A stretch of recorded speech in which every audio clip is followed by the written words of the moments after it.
We're Mike and Lance, and for the past 5 years, we've been transforming our New England home into an urban homestead.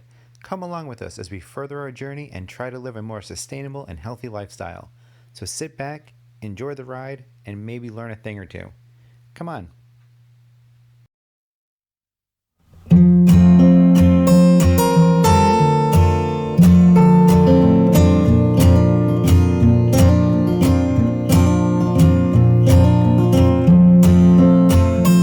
Hey guys, welcome back to Finch Feather Farm. We're just going to do a quick little episode today. If there's any ringing in the background, it's because we use our cell phone to do these, and because of COVID, and I'm an essential employee in a medical field, they're actually ordering us masks. So I put my request in for my color. Hopefully we'll get something of interest. I would like to have something that's not too feminine.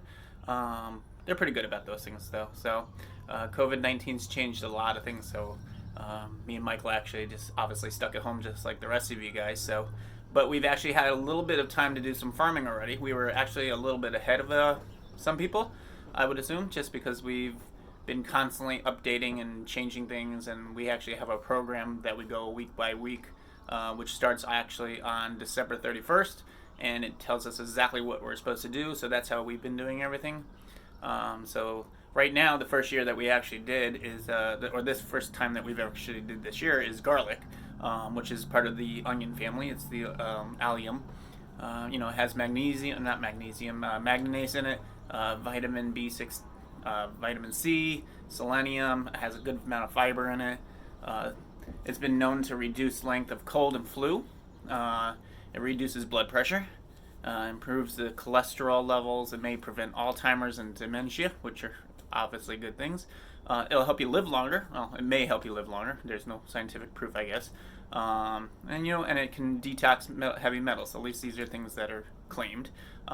There's no scientific fact, I guess, to that yet.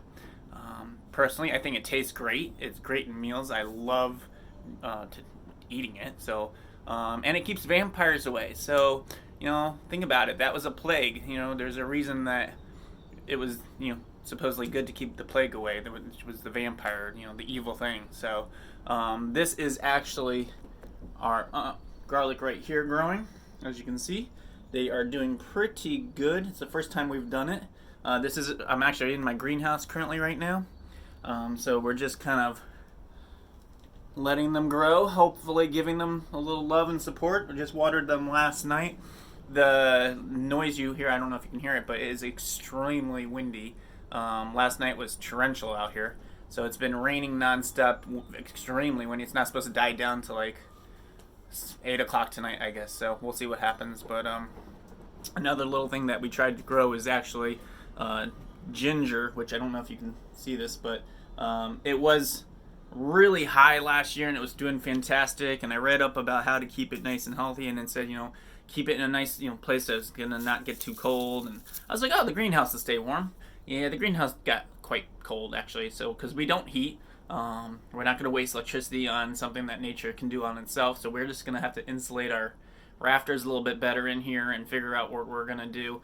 This is actually the old tool shed. On my previous video, I told you that we had an old tool shed. This was an totally enclosed plywood 2x4 base. And nothing had, it was just no windows, no doors, no electricity, no nothing. It was just garbage. The ceiling was falling down. So we put a plastic ceiling up and just cleaned up everything, put windows in.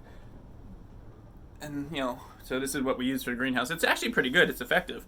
Obviously, the ginger's doing well. It's been in here for maybe a month and a half. I think we started it about a month and a half ago.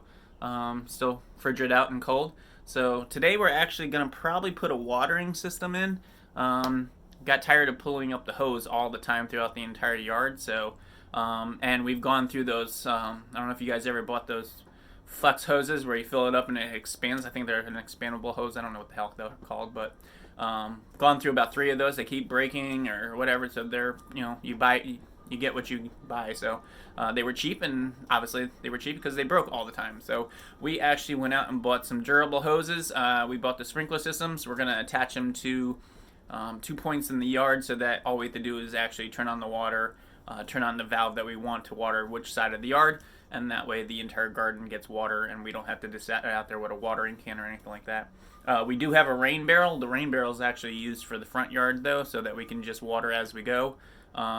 We do have a hose out there, but that's only gonna be effective if we have or used if we have a drought. So as of right now, I'm not worrying about a drought. So a little later on, I'll show you guys what we're doing, and that's it for now. I think Michael is getting ready for the green smoothie. Been starting some green smoothies for, I don't know, a couple days now, and I have to tell you that we definitely have more energy. Workout routines are a lot longer and come back pretty fast. Sorry, that is not COVID, that is allergies. So anyways, I am gonna go see what's up for the rest of the day, and we'll touch back base with you. Bye for now. Okay guys, so we are actually going to stay with what we originally said, which is we're going to put the garden hose in for today. So if you want, I'll take a little tour of the thing and try to figure out what is on my mind. I'm not really sure yet where I want anything.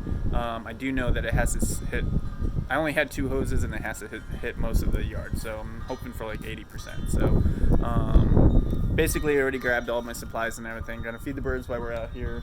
The lumber we are going to reuse. Actually, on this patio used to be, and I'll have to show a picture one day, I built with the first year that we came in here, I built a huge concrete pizza cooking island, and it had a stove in there. We were going to convert it to a kitchen sink ideal and still leave the pizza area so you can like sit out here as a bar and everything, but we decided that it was just not stable enough. It was the first project I ever did, so it just wasn't good enough for what we wanted, so we totally changed that, ripped it all down and got rid of it. But we don't like to throw things away, so everything gets reused. It has a repurpose to it, so the lumber we're reusing what we can. What we can't use we'll have to toss, obviously, and the concrete we're actually rebuilding some walls that are up on the property that are kind of deteriorating over time. So right now we are going to take a tour and try to figure out where we want to put things. So what I am thinking of is that the garden gets a watering system, and maybe it starts here and it shoots up this way. This is where we have the onions, the lettuce, the spinach, the kale, and the Swiss chard. So hopefully just have it shoot all the way up. And then this way it's not going into the neighbor's yard, which is over here, but it just goes straight there, and then it can go and rotate and hit into this end. We'll probably put the beam up, thinking about 4 feet. That's probably about 4 feet. And this way it can go into the garden, get everything wet in here, and then we'll have to put a second, see, we just planted bulbs all over the place, and it looks like animals are trying to chew everything up and rip it all out, so that's a problem. So our other one, where it's going to have to hit that side of the property, and yet still be able to get this. So if you did a thing, the water would probably, from down there, probably get to these fruit trees, I'm thinking. Maybe to like the end of here.